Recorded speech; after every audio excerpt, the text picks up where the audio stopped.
December 2025 current affairs নিয়ে হাজির হয়েছি। ইউপিএসসি এবং ডব্লিউবিসিএস, এসএসসি, রেল, ব্যাংক এবং ডিফেন্স সহ সব অল কম্পিটিটিভ পরীক্ষার জন্য মক টেস্ট প্যাটার্ন। প্রথম প্রশ্ন, which of the following leaders statue is not included at রাষ্ট্র প্রেরণা স্থল? কোন নেতার মূর্তি রাষ্ট্রপ্রেরণা স্থলের অন্তর্ভুক্ত নয়? অপশন 4টে দেওয়া আছে, একটু ভাবো, টিক মারো। 2 নম্বর প্রশ্ন আসছে, এশিয়ান ওয়াটার বার্ড সেন্সাস 2026 কবে অনুষ্ঠিত হবে? 3 নম্বর প্রশ্নে আসছে, ভারতে এশিয়ান ওয়াটার বার্ড সেন্সাসকে কোন সংস্থা সমর্থন করে?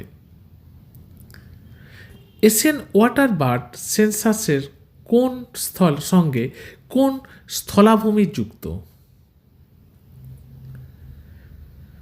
5 অক্টোবর 2024 জম্মু ও কাশ্মীরের মুখ্যমন্ত্রী হিসাবে কে নিযুক্ত হন?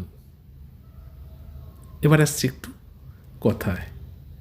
যারা 0 থেকে অ্যাডভান্স অল কম্পিটিটিভ পরীক্ষা পড়তে চাও কম খরচে, 2 দিন অফলাইন, 3 থেকে 4 দিন অনলাইন পড়ানোর ব্যবস্থা আছে আমাদের।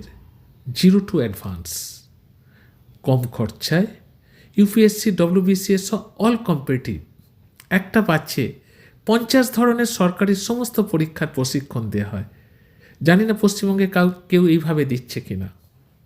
এবার আসছে আলোচনায়। 6 নম্বর, ভিটামিন এ অভাবে কোন রোগ হয়? এটা আমরা সকলেই জানি, ছোট থেকে পড়ে আসছি।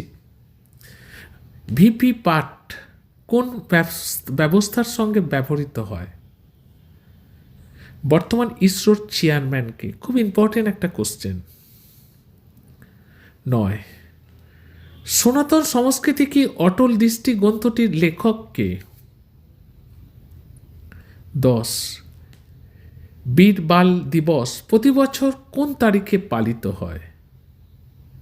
একটু বলি, তোমাদের যে প্রতিদিন আমরা কারেন্ট অ্যাফেয়ার্স দিয়ে যাচ্ছি মক টেস্ট প্যাটার্নে, আমরা তো বিনিময়ে কিছুই পাই না। তোমাদের কাছে এইটুকু আশা করতে পারি যে তোমরা এই ভিডিওটাকে লাইক করো এবং বন্ধুদের মতো যত পারো শেয়ার করো এবং চ্যানেলটিকে সাবস্ক্রাইব করো। এইটুকু আশা তোমাদের কাছ থেকে আমরা করতে পারি।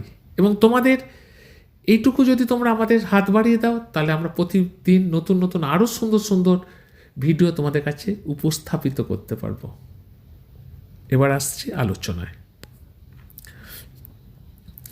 ঘূর্ণিঝড় ওয়াহ এর পরে পুনর্গঠনের জন্য ভারতের কোন দেশকে $450 মিলিয়ন সহায়তা ঘোষণা করেছে? 12 নম্বর।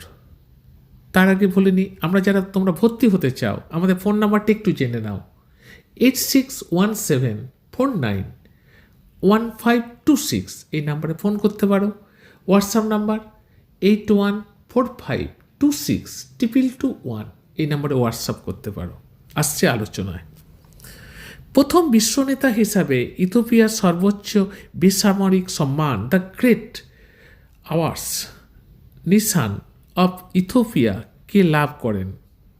4টে অপশন দেওয়া আছে, দেখতে পাচ্ছ। অ্যান্সারটাও এখানে আমি দিয়ে দিয়েছি, তোমরা আগে নিজেরা চেষ্টা করো, তারপরে অ্যান্সারটা দেখে নিজেরা কোনটা কতগুলো ঠিক হলো কতগুলো ভুল হলো সেটা তোমরা বুঝতে পারবে।